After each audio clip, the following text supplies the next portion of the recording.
I will present some facts and figures on company bike leasing today.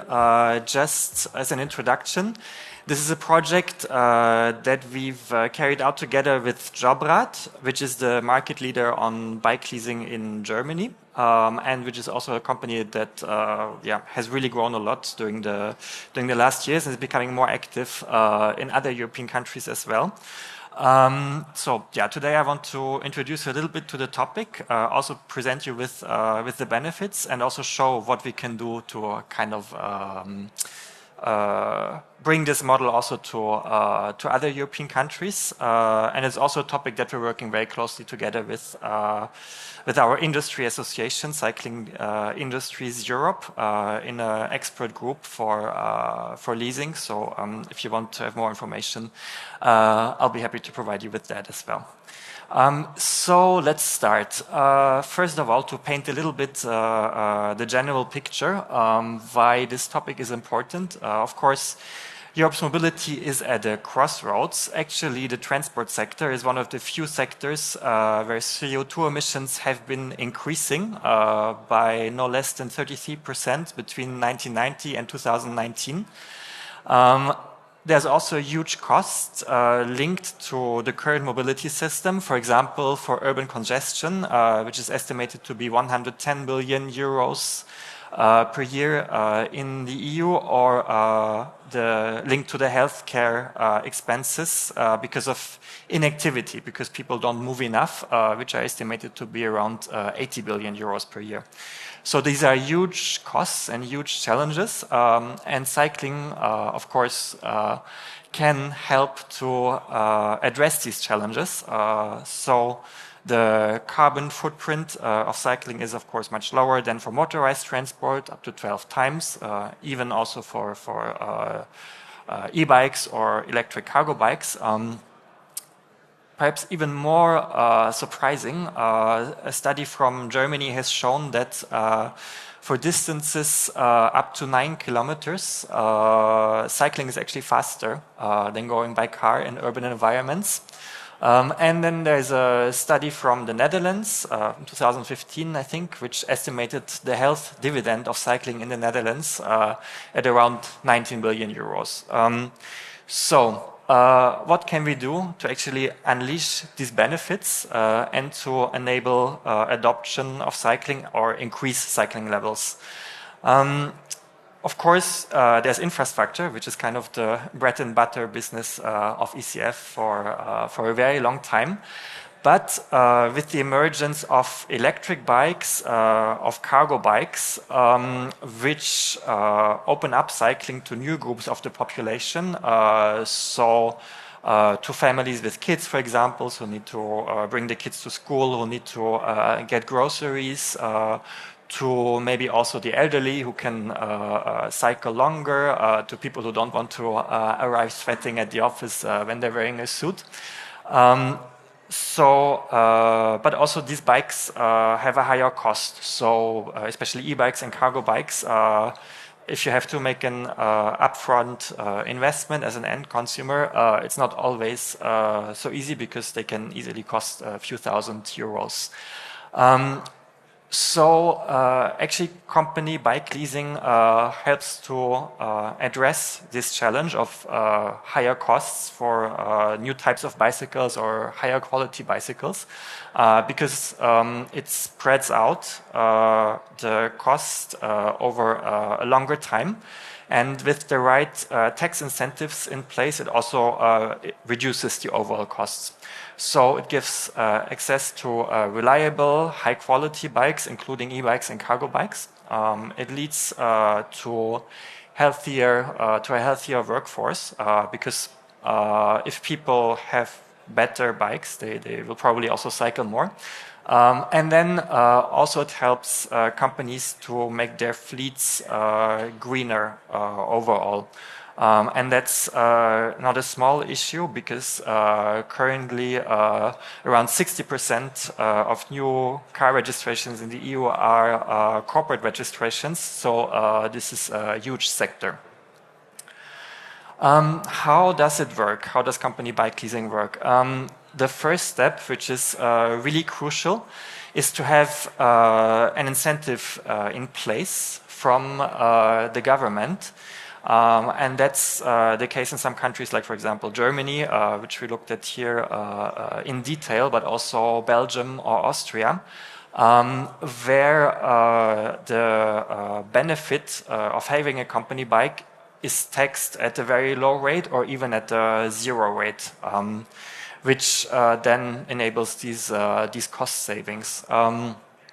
Then, especially also for the German model, the way it works like this. The way it works is the employer offers bike leasing, and then the employee can choose which bike they like. So there's maybe an upper price ceiling, but in general they can choose which bike they like. So they can go to their local bike shop and choose any type of bike that fits within this price ceiling.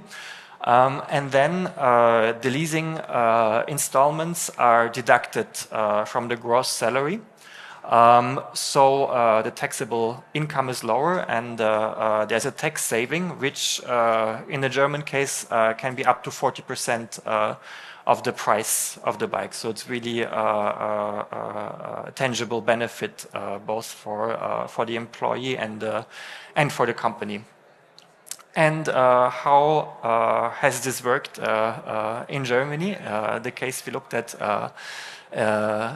specifically. So in Germany, already 270,000 companies participate. So they offer bike leasing. And according to the latest market study, that's around 40% of the German workforce that has access to bike leasing. In Belgium, it's around 27%. Then, so far, already more than 2 million company bikes are on the road in Germany. And there are almost 500,000 jobs linked to the bike sector in Germany, but that also includes jobs in manufacturing, in tourism, for example. But I mean, of course, the company bike you can also use on your vacation. So there's an indirect effect on all these sectors of the cycling economy. So now, having looked at Germany a bit more in detail, what's the situation in Europe? So, as I just mentioned, there are 3 countries which have probably the best working models, which are Germany, Belgium, and Austria. There are some other countries that have introduced certain incentives for company bike leasing, but not yet at the same level. So you see Ireland, France, Sweden, Finland, and also the Netherlands. So I thought it would be interesting to have a look at the Dutch situation as well, since we're in Utrecht today. So the Netherlands is kind of in this category of countries that have, let's say, the basis for a tax incentive in place, but it's not as working as well yet as in these 3 other countries. And why is that? So in the Netherlands, as I mentioned, there's the basis there for an attractive fiscal framework, but the taxation of the benefit in kind is still relatively high, higher than in Germany or in Belgium. And also, maybe we can also discuss this later, there's a travel allowance system in place, but it's kind of competing with this bike leasing benefit. So in Belgium, you also have a kilometric travel allowance in place for cycling specifically, but it can be combined with the bike that you lease from your company. So there's a bit of room for improvement to make the system better also in the Netherlands and to develop the market a bit more, because the colleagues also from Bart have told me that so far, compared to other countries in the Netherlands, the market has been relatively slow in its development. So maybe that's something to look for. Our colleague from Fietsesbond here in the Netherlands told me that they also asked this question to the parties in the upcoming elections in the Netherlands. So it would be interesting to see if that's something that can change with a possible new government in the upcoming years. So what would we like to see, both from our perspective, from the user's perspective, and from the industry perspective? So we would like cycling to be included in an upcoming initiative at EU level on clean corporate fleets. Because I just mentioned the corporate vehicles market is huge, and the Commission is planning to launch an initiative for accelerating the electrification of corporate fleets. And we think that cycling should play a role there. For the moment, the Commission sees it more as kind of a help to the European automotive industry and their electric car sector. But we think that also cycling should be included there. First of all, because it's an important European industry, and also because it would help address a lot of other issues in the mobility system. Then tax policy is, of course, not an EU competence, but the Commission could be a bit more active in giving guidance to member states on fiscal incentives for sustainable mobility, including company bike leasing. And then it's up to the individual member states to actually put them in place. So to introduce or to improve fiscal incentives for company bike leasing. And an aspect that we also find quite important, which is then probably also linked to the cargo bike sector, because there's a lot of potential also for making corporate logistics more sustainable through cargo bikes, is to provide more funding and more support for guidance to companies on how to make their fleets and their overall mobility more sustainable, including through the use of bikes. Because I guess especially SMEs, they might not have the resources to have a dedicated fleet manager or to look into these topics. So as you now have more and more guidance, for example, for homeowners, how to renovate their houses, there should also be more guidance on corporate mobility management and how to make it more sustainable. So that's a very brief overview. You can download the white paper that we've put together with Jobrat here. There's also an overview of the situation in Europe that has been put together by the leasing expert group of Cycling Industries Europe, which you can also find here. And if you want more information, I'll be very happy to provide you with that. So you have my contact details here. Thank you. Thank you very much, Holger. And you stayed very well inside the time, so there is time for questions. Yes, that was the...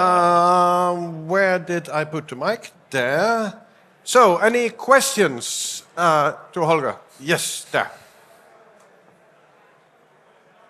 Hi, my name is Martin, and thank you for that presentation. It was very comprehensive. So I don't have a question exactly about the leasing, but do you run also research about insurance?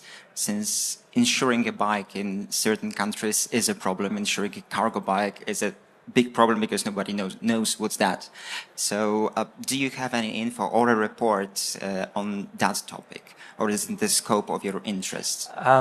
Maybe linked to leasing, because that's actually the beauty of the leasing system, that this is included in the leasing contract. So maintenance of the bikes and insurance is included, which is very important, of course, for these more expensive bikes.